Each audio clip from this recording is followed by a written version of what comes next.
And we have a very special guest who is no stranger to us. But when certain topics pop up on our itinerary or program, it is quite likely that he will make an appearance, as he is this morning, for Man Chat, where the topic is toxic masculinity. Oh boy! And what is that? We understand that toxic masculinity isn't just about behaving like a man. Instead, it involves the extreme pressure some men may feel to act in a way that is actually harmful when you get right down to it. So toxic masculinity is said to glorify unhealthy habits, unfortunately. It's the notion that self-care is for women and men should treat their bodies like machines by skimping on sleep, working out, or even when they're injured and pushing themselves to their physical limits. And there's a whole lot of research that surrounds this topic, but we have a very important guest who is going to help us to dissect it and give us a clear understanding, as well as you up there in Bridge Nation. We're very pleased to have with us this morning Jeffery Azan, who is a transformational speaker and author. He's many other things to most of us here, but for now he's appearing as a transformational speaker and author. Morning, Jeffery. Good morning, good morning, good morning. Happy to be here. Happy to be a part of Up and Go this morning. Welcome, man. Always a pleasure to have you. Man. Thank you. And by the way, Bridge Nation, you feel free to share any thoughts you might have on the subject on our WhatsApp number 876-551-5782.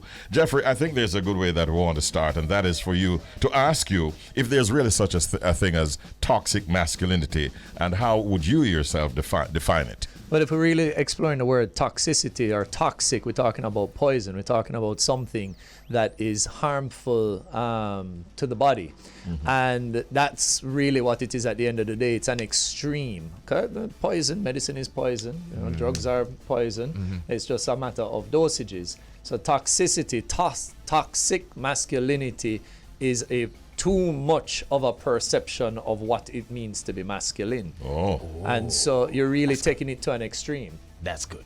I like it. Yeah. Which can be harmful. Which, I mean, anything in its extreme is harmful. Too much sugar is diabetic, but just enough is delicious. Right. So let's delve a little deeper into the subject. How does this toxic masculinity affect men, and where do you think it is actually rooted? For me, I think toxic masculinity is surrounding this subject of today, which everybody seems to be struggling with, especially in the West, on this idea of who are we? We're having, you could almost say we're having a global identity crisis where people are struggling to figure out who they were. There was a time where things were heavily defined by roles. The man was the breadwinner and the woman was the caregiver, and the only person who ever had an identity problem was a teenager. And you found that to be the case historically, probably right up until 70s or 80s, where, and I hope I'm not getting taken to task on this, but it really changed when women were welcome to the workforce. I mean, technically, if you're looking back at the history, that would have started in World War II, when most of the men went off to war and the woman had to step in to keep industry going. So it's not that a woman isn't capable of doing the job. It's not that women aren't good at doing the job. Right. But ultimately, at the end of the day, once roles were taken away and everybody was now able to do everything, people started having this huge identity crisis, where it was no longer defined what is a man or what is a woman, what is expected of me, what is not expected of me.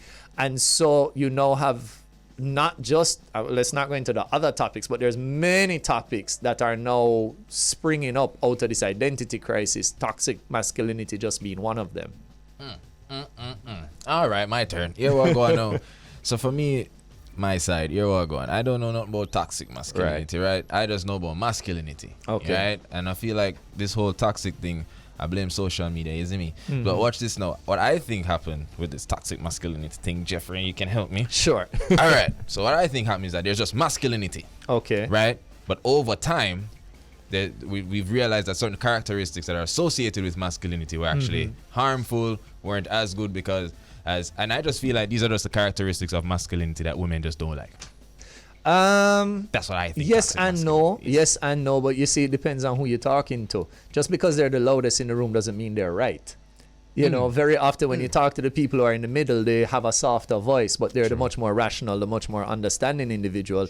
But let's take an example of masculinity. What are one of the, I think, traditional and still standing today expectations of masculinity? And for me, that is the definition of protector, right? The physical protector. If harm was to happen, you're calling the police and you're calling the fireman. And very often that's who you expect to show up. It's not that a woman doesn't do the job, and in some instances they do the job better than some of their male counterparts. But traditionally, and just based on what is required in the scenario, you're going to call a man. Now let's take that to the extreme, the toxic part of it.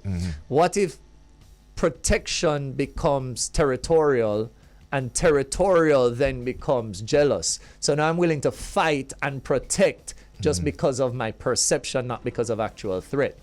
We've now taken masculinity to toxic.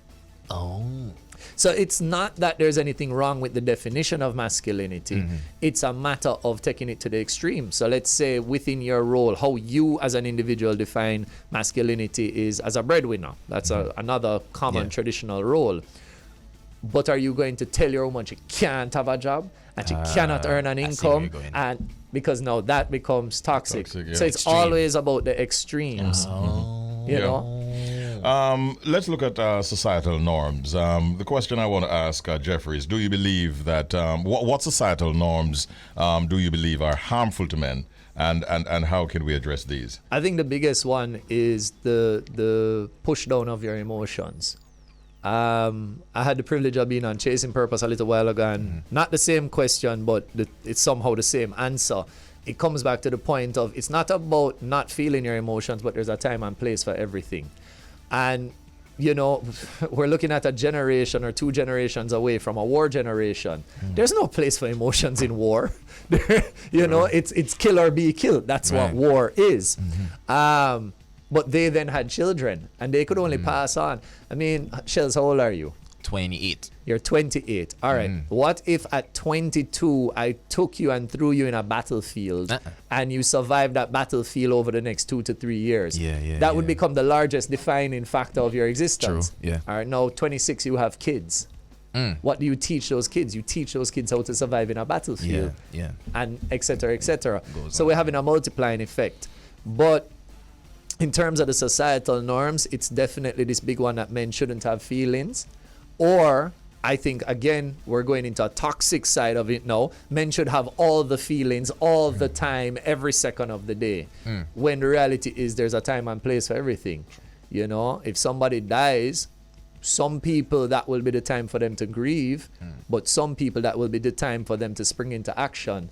And then there'll be another time for them to grieve. So that is, for me, the biggest societal norm that we need to address. You know, and there's another one, this idea that men shouldn't fight. I call BS on that. And I don't even care that we're on the radio. Like, I call BS on that. I think every man must learn to fight. I think every man must be willing to fight. Explain that further. Because we stand on a point. Obviously not. No, even, I mean, if you have to get it physical, you know, you have to get it physical, but that's a whole other, a deeper conversation. But you see, fighting is the concept of defending what you stand for. And a lot of people mistake fighting with aggression. A good fighter, talk to any great fighter, they're not aggressive. I mean, we have a champion here in Jamaica, Kyle Chin. Kyle might be one of the humblest, kindest human beings I've ever met in life, but I would never want to buck him in the cage.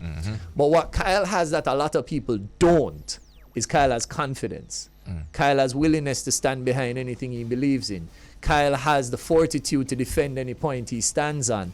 And I think a lot of men today are told, go that way. And we go, oh, okay, I'm just going to go that way. Oh, do that. It's like, all right, cool. I think we need to learn to fight. And fighting means standing up for what you believe in. Stand up for your rights and all of that exactly. too. Well, you want to close out with some advice to men out there in terms of men who might possess the toxic masculinity trait? I think the biggest thing for the men out there is really asking your question, are you taking it to the extreme? You know, there's a middle road. And I think the hardest thing for many of us is that if we're doing something and somebody advises us, I'm not even going to say corrects us, but they advise us, very often it's coming from a place to make us better. True. And so to the men out there, if you have somebody who you genuinely believe loves you and you genuinely believe you have love for them and they're telling you something, my strong advice is believe them. Believe them. They want better for you. Take the advice. All right. I like it. I like that. No, hold on. My question. I have a question. The women, do they play a role in helping us? Definitely, because they're Identify, defined by what their father demonstrated or lack thereof. See So that. then they have a definition of what a man is supposed to be.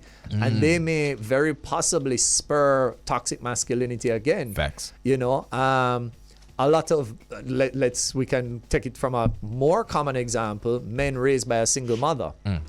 Men raised by a single mother tend to become one of two extremes. They either become super aggressive because they have a lack of a man in their life to demonstrate it. So they say, oh, this must be what a man is, and go all the way to the extreme. Or they become super feminine. Yeah. I mean, me personally, I blame tight pants on single mothers. I just being honest, you know. It looks like we're going to have a part 2 on this. We might just have to.